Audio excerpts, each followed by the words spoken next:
আজ আমরা অংশীদারি কারবার চ্যাপ্টারের পার্ট 3 শুরু করব। তো এখানে আমরা আগের দিন 12 অবধি করেছি। 13 কি বলছে, একটি ব্যবসাতে এ এবং বি যথাক্রমে মোট মূলধনের 1/3 অংশ এবং 1/4 অংশ দেয় এবং সময়ের 1/4 অংশ এবং 1/3 অংশ সময়ের জন্য বিনিয়োগ করে। বাকি মূলধন সি 1/2 অংশ সময়ের জন্য বিনিয়োগ করে। ব্যবসার শেষে 18,000 টাকা লাভ হলে এ কত টাকা পাবে? তাহলে দেখো, মোট মূলধন ধরে নিচ্ছি আমরা 1। তাহলে এর মধ্যে এ কত কত দিয়েছে? 1/3 অংশ, আর বি কত দিয়েছে? 1/4 অংশ। তাহলে এ আর বি মোট কত দিয়েছে? এত। তাহলে এটা হচ্ছে এ প্লাস বি। তাহলে সি কত দেবে? মোট থেকে আমি এটা যদি বাদ দিয়ে দিই তাহলে ওটা হবে সি। দ্যাট ইজ সি হবে আমাদের, তাহলে এটা এটা কত আসছে আমাদের?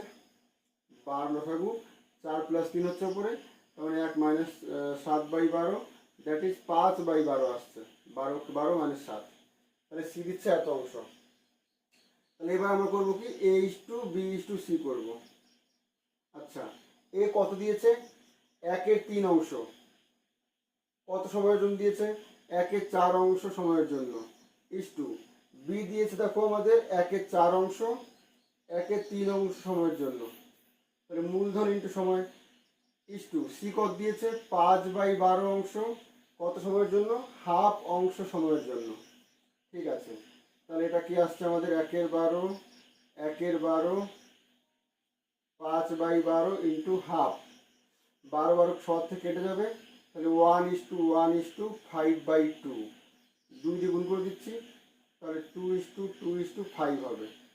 এবার লাভ কত বলেছে আমাদের? 18,000 টাকা। তাহলে এ কত পাবে? এ পাবে 18,000 এর 2 ভাগ পাবে। কত ভাগের মধ্যে? 2 আর 2 4 আর 5 9 ভাগের মধ্যে। তাহলে কাটলে 9 2 * 18, অর্থাৎ 2 * 4,000। এ দাগ উত্তর।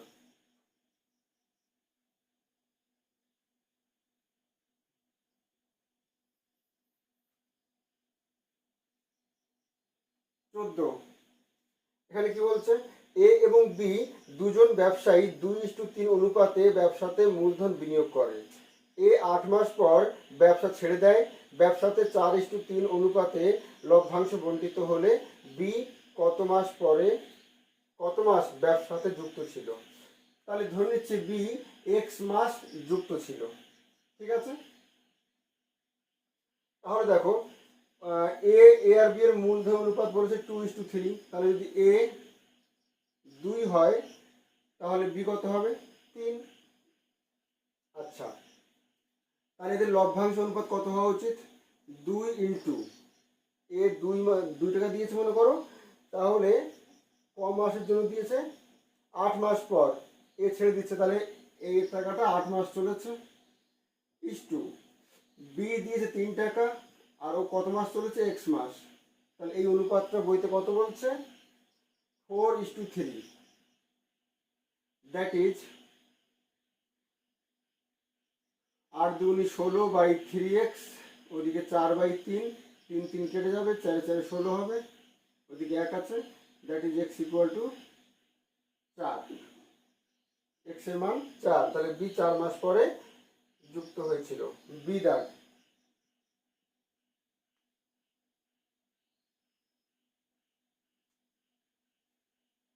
পুনর কি বলছে? বছরের শুরুতে এ 4500 টাকা নিয়ে ব্যবসা শুরু করার কিছু মাস পর বি 5400 টাকা নিয়ে ব্যবসাতে যোগ দেয়। বছরের শেষে উভয়ে 2:1 অনুপাতে লভ্যাংশ পেলে বি কত মাস পরে ব্যবসাতে যোগ দেয়? আচ্ছা, ধরে নিচ্ছি যে বি এক্স মাস পরে ব্যবসাতে যোগ দেয়।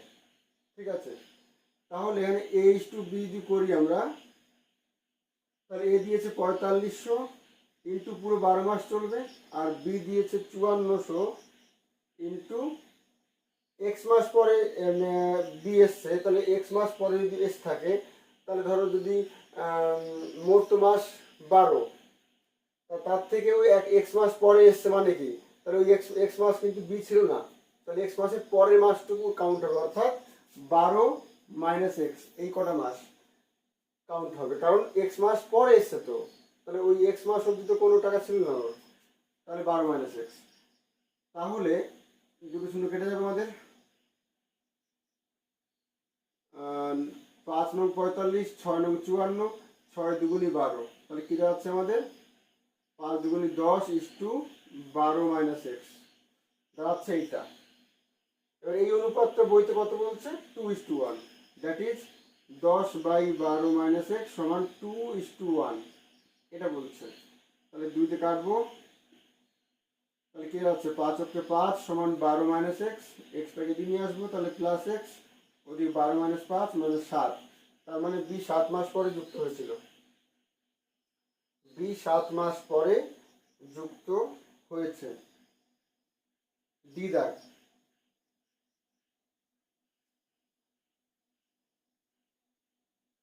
ষোলোটা কি বলছে, বছরের শুরুতে এ ও বি যথাক্রমে 5,000 ও 8,000 টাকা নিয়ে ব্যবসা শুরু করে করার কিছু মাস পর এ আরো 3,000 টাকা যুক্ত করে। বছর শেষে 5,700 টাকা লাভ হলে এ পায় 2,500 টাকা। এ কখন 3,000 টাকা যুক্ত করেছিল?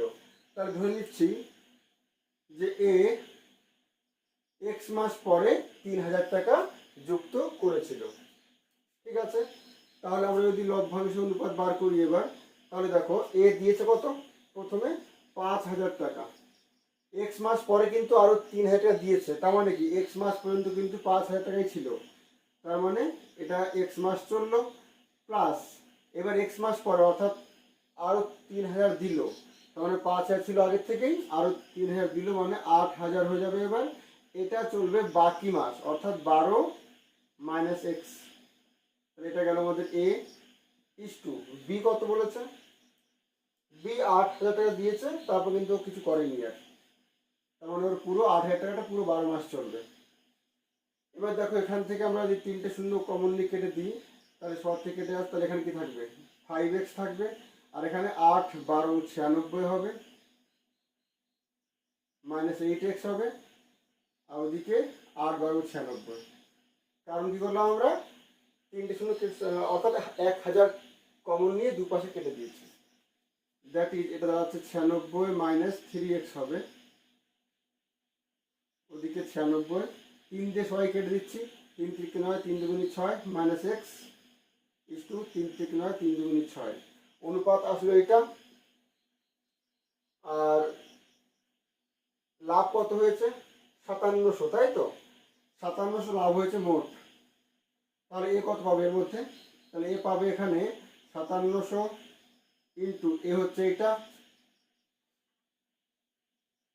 তার মানে 32 মাইনাস এক্স ভাগ, তাহলে এ পেয়েছে এত ভাগ, কত ভাগের মধ্যে, এইটা প্লাস এটা মানে 64 মাইনাস এক্স এত ভাগের মধ্যে, কিন্তু বই কত বলছে 2500, এ পেয়েছে 2500, তাহলে দুটো শূন্য আমাদের কেটে যাচ্ছে, থাকছে কি 32 minus x by 64 minus x equal to 25/57। এবার আমরা কি করবো, কোনাকুনি গুণ না করে আমরা যোগ ভাগের নিয়ম কাজে লাগাতে পারি। তাহলে আমরা ওপরে কিছু করছি না, নিচ থেকে ওপর বিয়োগ করলে দেখো 32 আসবে, এক্স কেটে যাবে, এখানে ওপর কিছু করবো না, নিচ থেকে ওপর বিয়োগ করলে 2 3 32 আসছে, 32 কেটে গেল, তাহলে দেখো কত ইজি হয়ে গেল অঙ্কটা আমাদের।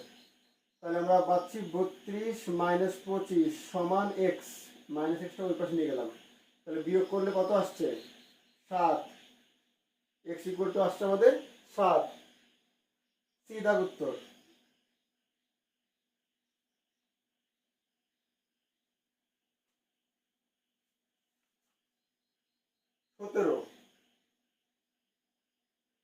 বলছে এ 7,000 টাকা নিয়ে একটি ব্যবসা শুরু করে, 5 মাস পর বি কিছু টাকা নিয়ে ব্যবসায় যোগ দেয়, 1 বছর পর 2:3 অনুপাতে লভ্যাংশ বণ্টিত হলে বি কত টাকা নিয়ে যোগ দেয়। তাহলে দেখো এখানে এ ইস টু যদি বি করে নিই আমরা, তাহলে এ 7,000 টাকা দিয়েছে,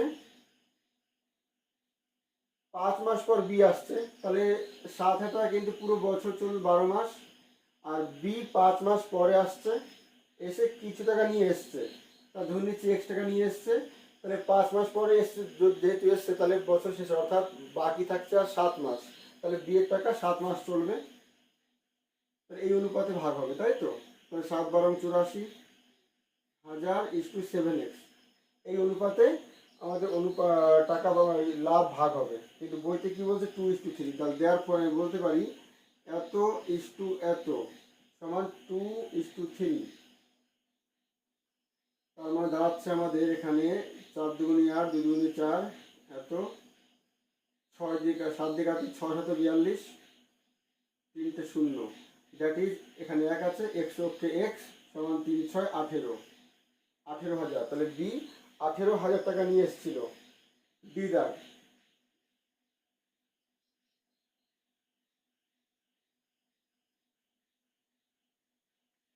আঠেরো কি বলছে? বলছে একটি ব্যবসাতে এ ও বি এর মধ্যে এ মোট মূলধনের 1/4 15 মাসের জন্য বিনিয়োগ করে এবং বি লাভের 2/3 লাভ করে। বি এর মূলধন কত মাসের জন্য নিয়োজিত ছিল? বলছে এ ও বি এর মধ্যে এ মোট মূলধনের, তাহলে ধরে নিচ্ছি মোট মূলধন আমাদের এক এক, তাহলে এ কত দিচ্ছে 1/4, তাই তো? তাহলে এ যদি 1/4 দিয়ে দেয় তাহলে বি কত দেবে? এটা এ দিয়েছে, তাহলে বি কত দেবে? 3/4। এটা বি এর মূলধন, স্বাভাবিক। এটা আমি যদি পুরো টোটালটাকে এক ধরে নিই, তাহলে এ হচ্ছে 1/4, 4/1 ভাগ, তাহলে বি দেবে 4/3 এবার কি বলছে বি, তাহলে বি এর মূলধন কত মাসের জন্য নিয়োজিত হয়েছিল?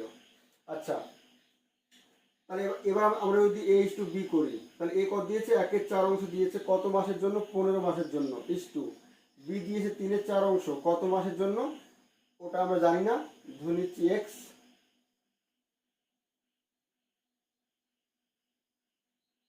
তাহলে এটা পাচ্ছি আমরা 15/4 ইস টু 4 4 কেটে যাবে দুপাশে, তাহলে 15:3x, তাহলে অনুপাতটা পাচ্ছি আমরা এইটা। এবার কি বলছে? বি লাভের 2/3 পায়, লাভ যা হয়েছে তার 3/2 পাবে বি। ঠিক আছে, তাহলে আমরা এটাই লাভের অনুপাত, তাহলে 15/3x, এটা হচ্ছে লাভের অনুপাত এ ইস টু বি। ঠিক আছে, আবার কি বলছে? বি পাবে লাভের 3/2, তাহলে এ কত পাবে? যদি বি 3/2 পেয়ে থাকে লাভ, তাহলে এ নিশ্চয়ই আমাদের পাবে 3/1, তাই তো? তাহলে এটাও এ ইস টু বি আর এটাও এ ইস টু বি আমাদের। ঠিক আছে, তাহলে এটা 15, এটা কেটে যাবে, 3 5 15, তাহলে এটা 5/x সমান 3 3 কেটে যাচ্ছে, 1:2 মানে 1/2, that is x equal to 5 দুগুণে 10। তাহলে বি এর টাকা 10 মাস অবধি ছিল। এ